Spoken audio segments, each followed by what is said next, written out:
Friends, आज की इस वीडियो में हम इन्वायरमेंट के बायोडाइवर्सिटी टॉपिक से रिलेटेड कुछ मोस्ट इम्पॉर्टेंट क्वेश्चंस को सॉल्व करेंगे। ये क्वेश्चंस रिवीजन में हेल्पफुल होने के साथ ही सभी एग्जाम्स के लिए इम्पॉर्टेंट है। ओके, तो आइए क्वेश्चन स्टार्ट करते हैं। फर्स्ट, जैव विविधता का अर्थ है ए, विभिन्न प्रकार के जंतु, बी, विभिन्न प्रकार के पादप एवं वनस्पति, सी, एक निर्धारित क्षेत्र में विभिन्न प्रकार के पादप एवं जंतु, एंड डी, विभिन्न प्रकार के विदेशागत पादप एवं जंतु। ओके, तो इसका आंसर सी होगा, एक निर्धारित क्षेत्र में विभिन्न प्रकार के पादप एवं जंतु।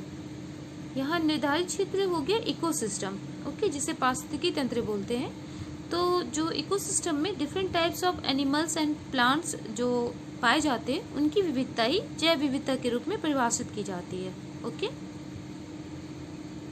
तो आइए सेकंड क्वेश्चन देखते हैं। निम्नलिखित में से किसने सर्वप्रथम बायोडाइवर्सिटी शब्द का प्रयोग किया था? A, C J Barrow, B, de Castri, C, W G. Rosen, and D, D R. Betis. Okay, तो इसका आंसर होगा सी, डब्ल्यू.जी. रोसेन, जिसे वाल्टर जी रोसेन भी कहते हैं, और इन्होंने ही सर्वप्रथम 1985 में बायोडाइवर्सिटी शब्द का प्रयोग किया था। हालांकि इससे पूर्व 1968 में डासमैन ने बायोलॉजिकल डाइवर्सिटी शब्द का प्रयोग किया था। ओके, तो आइए थर्ड क्वेश्चन देखते हैं। यूएनओ ने निम्न में से किसे 2011 से 20 के लिए दशक निर्दिष्ट किया है? ऑप्शन ए, प्राकृतिक आपदा दशक, बी, जैव विविधता दशक, सी, जलवायु परिवर्तन दशक, एंड डी, पर्यावरण दशक। तो संयुक्त राष्ट्र संघ ने 2011 से 20 के लिए जो दशक निर्दिष्ट किया, उसका आंसर होगा बी, जैव विविधता दशक। ओके, आइए 4 नंबर क्वेश्चन देखते हैं। सर्वाधिक जैव विविधता कहाँ पाई जाती है? ऑप्शन ए, उष्णकटिबंधीय वर्षा वनों में, बी, शीतोष्णकटिबंधीय वनों में, सी, शंकुधारी वनों में, एंड डी, उत्तर ध्रुवीय वनों में। ओके, तो इसका आंसर होगा ए, उष्णकटिबंधीय वर्षा वनों में। तो उष्णकटिबंधीय वर्षा वन जो है, यहाँ पे सर्वाधिक जैव विविधता पाई जाती है, और जो ये सर्वाधिक जैव विविधता, ये एक्चुअली जो उष्णकटिबंधीय वर्षा वन है, ये पूरे वर्ल्ड में जो है 13% लैंड पर ही ये फैला हुआ है। ओके, ये वन जो है तो विस्तृत है, और इसके बावजूद भी जो विश्व का 50% जो स्पीसीज है वो इसी वन में पाए जाते हैं, उष्णकटिबंधीय वर्षा वन में, ट्रॉपिकल रेन फॉरेस्ट में। ओके, और इसलिए इस जो उष्णकटिबंधीय वर्षा वन को जैव विविधता का भंडार भी कहा जाता है। और यहाँ पे सर्वाधिक जैव विविधता पाए जाने का जो कारण है, पाए जाने के पीछे का जो कारण है, वो ये है कि जो यहाँ पर प्लांट्स एंड एनिमल्स के डेवलपमेंट एंड ग्रोथ जो है, जो उनका विकास और वृद्धि के लिए अनुकूलतम दशाएं पाई जाती है यहाँ पे। ओके, तो जैसे कि उच्च तापमान, अधिक वर्षा, तो ये सब अनुकूलतम दशाएं हैं प्लांट्स एंड एनिमल्स के विकास, डेवलपमेंट एंड ग्रोथ के लिए। ओके, तो आइए 5 नंबर क्वेश्चन देखते हैं। जैव विविधता में परिवर्तन होता है। ए, भूमध्य रेखा की तरफ बढ़ती है, बी, भूमध्य रेखा की तरफ घटती है, सी, पृथ्वी पर एक समान रहती है, डी, ध्रुवों की तरफ बढ़ती है। ओके, तो इसका आंसर होगा ए, भूमध्य रेखा की तरफ बढ़ती है। ओके, यहाँ पे जैसे भूमध्य रेखा की तरफ बढ़ती है, और जब north pole and south pole की तरफ जाएंगे तो वहाँ घटती है, तो वहाँ जैव विविधता कम पाया जाता है जो नॉर्थ पोल या साउथ पोल है। ओके, और सबसे ज्यादा भूमध्य रेखा की तरफ, जो भूमध्य रेखा की तरफ पाई जाती है जैव विविधता जो है। तो इसका आंसर ए होगा, भूमध्य रेखा की तरफ बढ़ती है। 6 नंबर क्वेश्चन देखते हैं। सर्वाधिक जैव विविधता पाई जाती है। ए, शांत घाटी में, बी कश्मीर में, सी सुरमा घाटी में एंड डी फूलों की घाटी में। तो इसका आंसर होगा ए शांत घाटी में। शांत घाटी जिसे साइलेंट वैली कहते हैं, ये केरल जो केरल में ये स्थित है, जो साइलेंट वैली। ओके, और अगर केरल की बात करें तो ये पलक्कड़ डिस्ट्रिक्ट के पास ही है जो साइलेंट वैली है। तो यहाँ पर सर्वाधिक जैव विविधता पाई जाती है। नेक्स्ट क्वेश्चन देखते हैं 7 नंबर। निम्नलिखित कथनों पर विचार कीजिए। 1, उच्चतर अक्षांशों की तुलना में निम्नतर अक्षांशों में जैव विविधता सामान्यतः अधिक होती है। ओके, लैटिट्यूड्स जिसे बोलते हैं, हायर लैटिट्यूड्स की तुलना में लोअर लैटिट्यूड्स में जैव विविधता सामान्यतः अधिक होती है। 2, पर्वतीय प्रवणताओं जिसे ग्रेडियंट्स बोलते हैं, ओके, पर्वतीय प्रवणताओं में उच्चतर उन्नतांशों जिसे हायर एल्टीट्यूड्स बोलते हैं की तुलना में निम्नतर उन्नतांशों में जैव विविधता सामान्यतः अधिक होती है।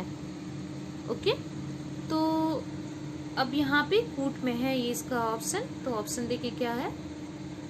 ए केवल 1, बी केवल 2, सी 1 और 2 दोनों, डी ना तो 1 और ना ही 2।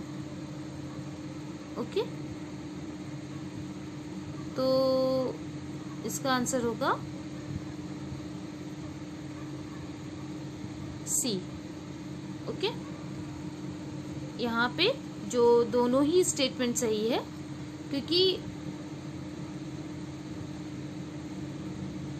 जो हायर एल्टीट्यूड्स की बात करते हैं तो उसकी तुलना में जो लोअर जो एल्टीट्यूड्स बोले लैटिट्यूड्स जो है, तो हायर लैटिट्यूड्स की तुलना में लोअर लैटिट्यूड्स में जैव विविधता अधिक पाई जाती है। ओके, और उष्णकटिबंधीय क्षेत्र जहाँ की जैव विविधता सर्वाधिक है निम्न अक्षांशों में ही अवस्थित है। ओके, तो इसीलिए जैव विविधता यहाँ पे पहला स्टेटमेंट सही हो जाता है। और जो पर्वतीय क्षेत्रों में उच्चतर उन्नतांशों, जो उन्नतांशों को चोटी बोलते हैं, ओके, पीक जैसे बोलते हैं, तो जो हायर एल्टीट्यूड्स है, तो उच्चतर उन्नतांशों की तुलना में निम्नतर उन्नतांशों में जैव विविधता सामान्यतः अधिक होती है पर्वतीय क्षेत्रों में। तो इसलिए दोनों स्टेटमेंट ये सही है, सी जो इसका आंसर होगा। ओके, तो ये नेक्स्ट क्वेश्चन देखते हैं 8 नंबर।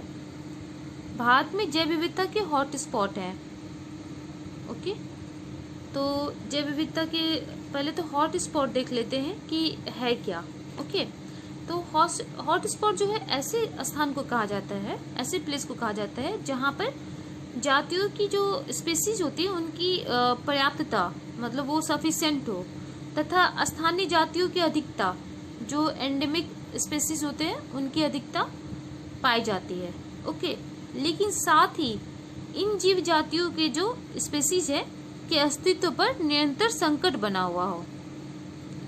ठीक है, तो ये 3 इसके जो मेन पॉइंट है वो याद रखना है कि जो जैव हॉट स्पॉट की बात करते हैं तो वो जातियों की पर्याप्तता, ओके, और स्थानीय जातियों की अधिकता, और साथ ही जीव जातियों के अस्तित्व पर निरंतर संकट।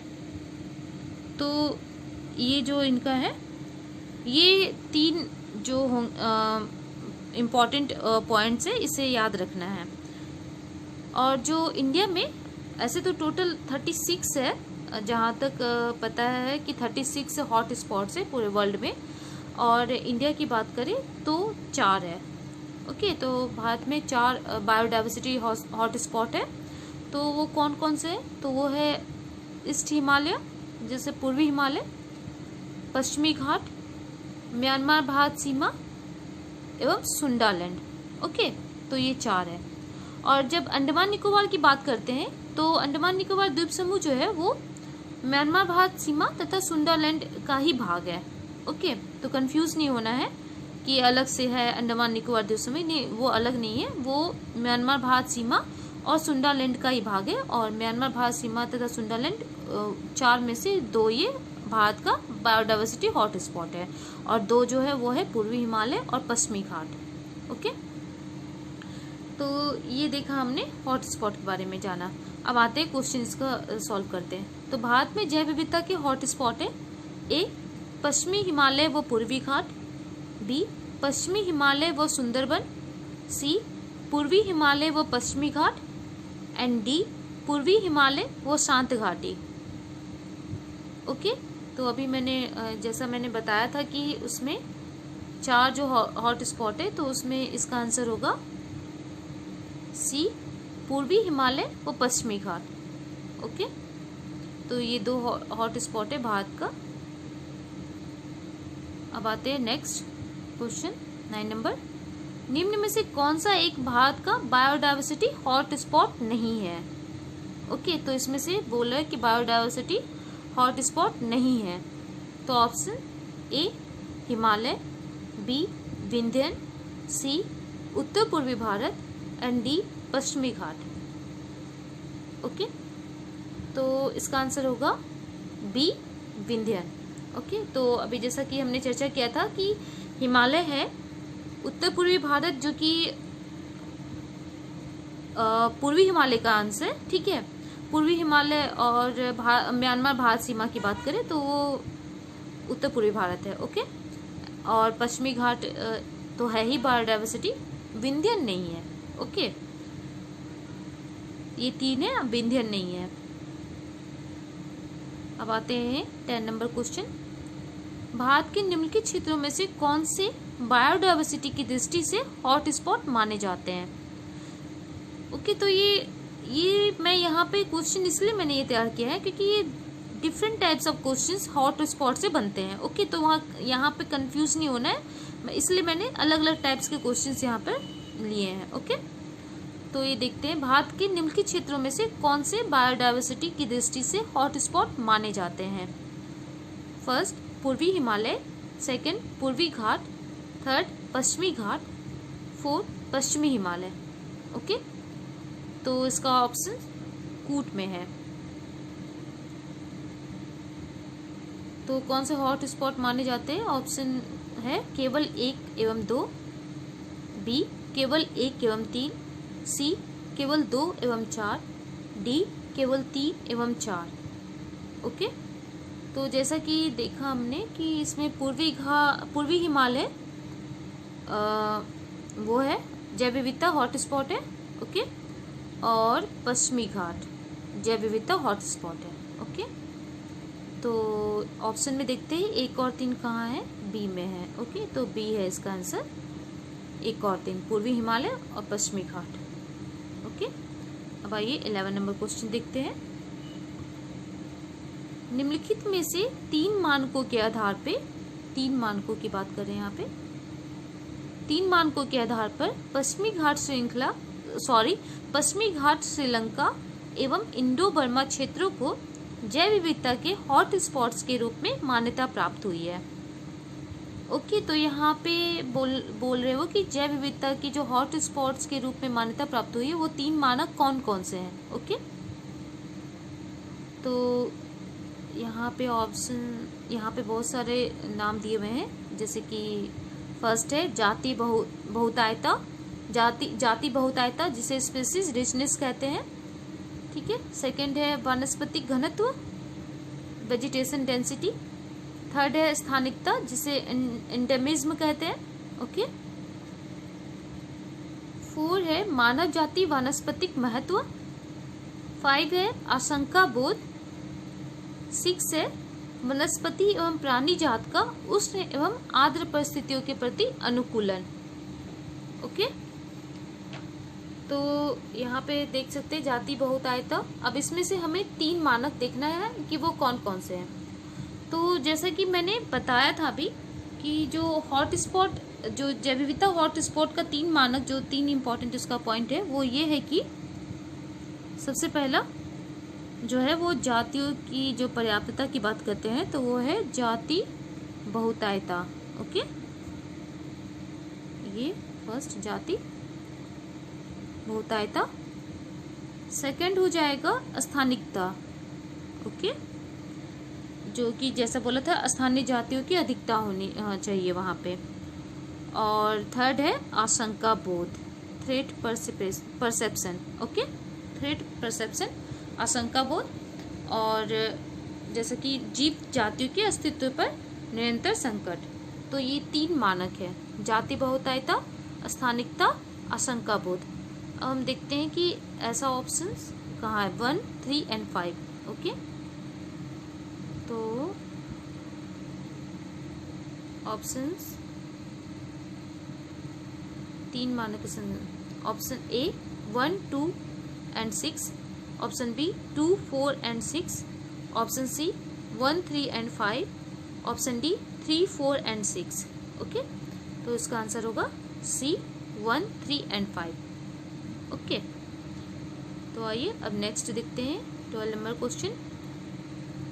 जैव विविधता के संदर्भ में भारत में निम्नलिखित में से कौन सा क्षेत्र हॉट स्पॉट माना जाता है। ओके, तो जैव विविधता के संदर्भ में भारत में निम्नलिखित में से कौन सा क्षेत्र हॉट स्पॉट माना जाता है। ऑप्शन ए अंडमान निकोबार द्वीप समूह, बी गंगा का मैदान, सी मध्य भारत, डी उपर्युक्त में से कोई नहीं। ओके, तो कौन है इसमें हॉट स्पॉट माना जाता है। उसका आंसर होगा ए अंडमान निकोबार द्वीप समूह। जैसा कि अभी थोड़ी देर पहले चर्चा किया था, अंडमान निकोबार द्वीप समूह जो है वो भारत म्यांमार सीमा और सुंडालैंड का ही एक भाग है। ओके, तो इसीलिए अंडमान निकोबार द्वीप समूह इसका आंसर होगा। अगर आपको ये वीडियो पसंद आए तो इसे लाइक, शेयर एंड सब्सक्राइब करना ना भूलें। Thank you.